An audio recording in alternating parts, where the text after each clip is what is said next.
ये blog T आरंभ है चाहा पीबार भाई बर्तमान मैगी खाऊंती मो भाई को लेकिन स्टेशन जाऊँगी कारण से पूरी पड़े आम स्टेशन में पहुंची गलु ट्रेन भी आसीगला भाई को छाड़ी मु पलि आसली आसिक ब्रश करके पिहू सांगे लगुच कारण से मोर गोटे बोली गेला भाणी एठी द्विपहर परिवा कटा चली देखिपे आजिकार सकाल टिफिन देखिपे जहाँकि मो फेवरेट मैगी मु बिकोलिया भली खाऊँ बर्तमान मु मो सांग आंब नापी बाड़ी को आसीचे कारण माँ कहला आज चौरारे गोटी बसब से लगे चौरारे गोटी बसवाई भाई बाउंश बांधुची बर्तमान मु पखाल खाऊची बैगन भजा आ बड़ी आचार लगे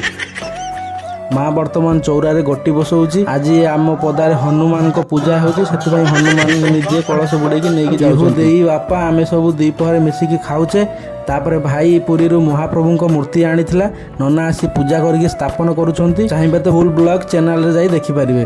तापर आम पदा को जाऊँ हनुमान को पूजा चली जदि भिडियोटी भल लगी लाइक शेयर सब्सक्राइब करके जिबे।